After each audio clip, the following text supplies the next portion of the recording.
Hey guys, I'm going to go over what I'm going to use on this simple set today.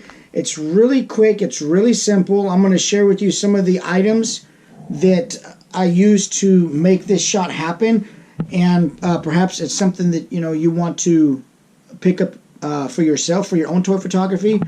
I use this. It's called glycerin, and it's a beauty product. It's usually found like in the women's aisle, like in a drugstore. You can buy it on Amazon also, and I'll link that in the description down below. And I'll mix it about a 50-50 with the water in a little spritzer bottle. And what that does is I'll spray it on the action figure, or when I do like roses and flower photography, I'll spray that on, and it keeps nice, perfect little beads of water on the figure, on the surface. And so instead of the water just normally running down, like you can see here, the water will stay in place, and that's the effect that I want. And I'll show you when I do that today on this shot, when we go ahead and actually walk through and do the shot. But this glycerin is a great tool for that. I'm going to use some matches and to create the main light for this shot. You can see the matches I have set up here, and what these are going to do is create the main light for the face of Eric Draven.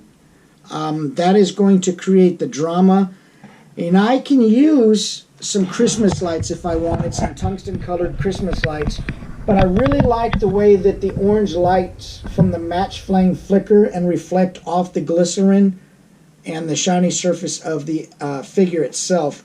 So now when using matches in your studio, of course you got to be really careful. I have some water close by, but I just like the feel that these the color temp and the brightness. I've got 3 of them in there, and that's going to give me a really nice light on his face and under his neck, and going to bounce off the body of him also. This shot's going to end up being a 3/4 body shot. Another thing to really keep in mind here, this figure was really a pain in the ass to pose. His hands aren't shaped like this when you buy the figure. I had to tie some fishing line to them and sort of bend them behind his back, and then kind of get some reshape them a little bit with my heat gun. But they are a real pain in the butt to pose this figure. McFarlane Toys has some really cool toys, but sometimes they just really lack in articulation, as in the case here. But it's a really cool figure. So if you can work around, find a way to be resourceful and work around the shortcomings of the actual design in the figure, you'll come out with some pretty cool images. I've just got a stone wall back here that I created. This here is made up of individual pieces of foam that I've cut by hand and glued to a board and dry brushed and painted. It's nothing. I use it in quite a few shots. I've got a Lume Cube up top here with a diffuser and a blue gel. It's going to shine some highlights of blue down on the crow's wing and Eric Draven himself, sort of giving a kind of nighttime reflection feel. I've got a Lume Cube down here with a diffuser on it, and that is going to give some rim lighting to the side of Eric Draven here. The ground isn't important. You're not going to see it in this shot. I do have back here also a smoke bomb that I've put on a hard surface, and I'm going to light that also and create a second shot for you guys to see. And it's going to look pretty cool. In my mind it looks pretty cool, so hopefully it looks cool in the photo, because we're going to do it on camera. I've got also, you guys see me use pretty often, I use a this is my Explorer 600. It's fitted with a snoot and a grid. It's just going to give some light to the back wall. In my videos I really like to have my photography with layers of light to show depth, and you can see in the image, the final image, that really helps achieve a depth and a layering to the final image that is just better it just looks better than one light on the subject, you know. And so if you can create layers of lighting, it just really, and different color lighting temps as in those layers, then you can come out with a really nice image that has some depth and just some real interest to it. That being said, I'm going to, then I've got my wireless trigger here, and what else can I think of off the top? That's it. I'm using my 200 millimeter lens in this shot, and well, let's go ahead and get to making the shot, and I'll voice over the actual process of it while I'm doing it. So let's get going. So right here, I'm just going to, you know, move a few things out of the way. Turn my Lume Cubes on by pushing the button on the back so that I can turn my app on the phone, and then it will recognize the Lume Cubes. And I'm using a couple different light sources here and color temps. I'm going to turn this other one on. I'm going to try to, but what ends up happening is it's out of batteries. So I just go get another Lume Cube and put that one to the side. And I've got a little diffuser on there. And I've got a blue gel on the one up top, and I've got this one just a white diffused light. And I sort of create a little rim light on the side with this Lume Cube here. And it's going to just light the lower half of his body there on the right side, which would be his left side. And I'm just adjusting the brightness here a little bit and looking around. I had this other one turned on still. It was reading the other one, and I needed to get it turned off. So sometimes I get kind of mixed up.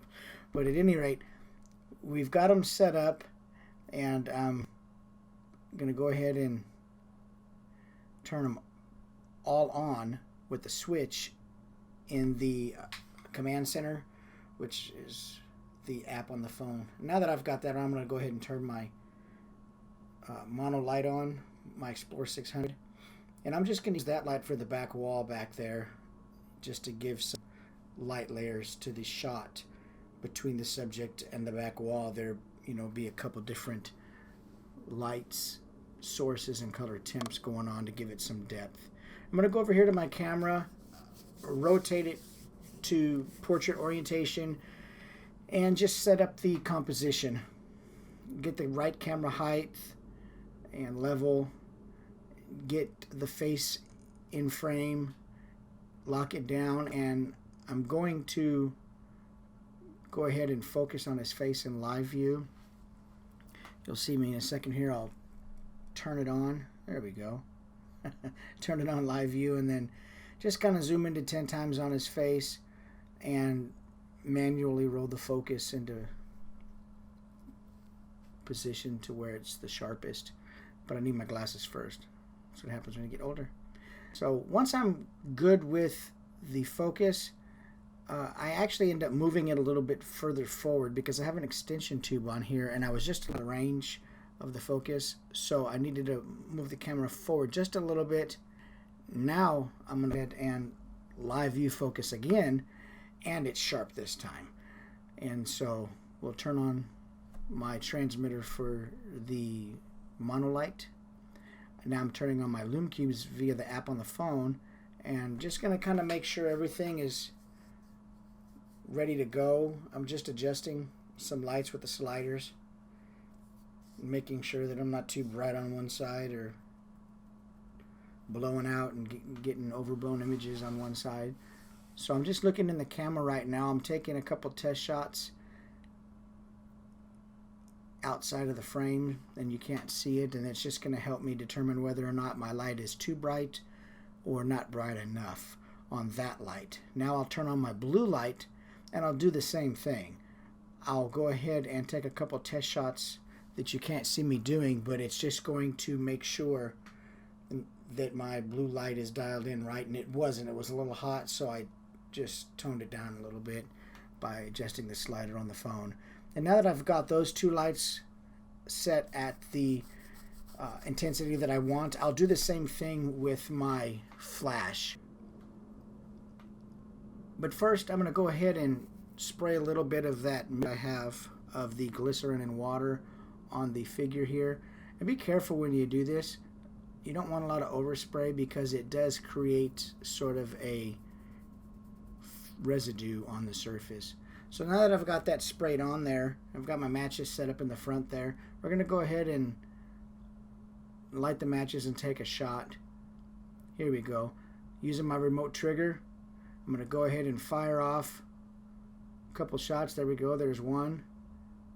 I'm going to raise it up, the matches, fire off another shot.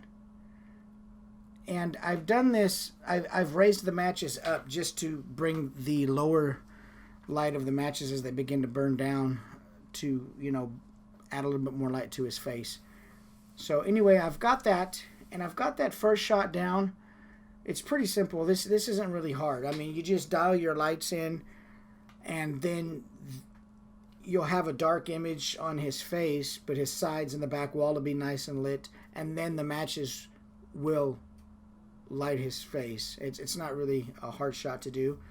What I'm going to do is I'm going to do the same thing again, and setting the matches back up, I'll wrap some tape around them before I put them in this little alligator clip, and that just helps the clip hold them all as one piece a little bit more stable.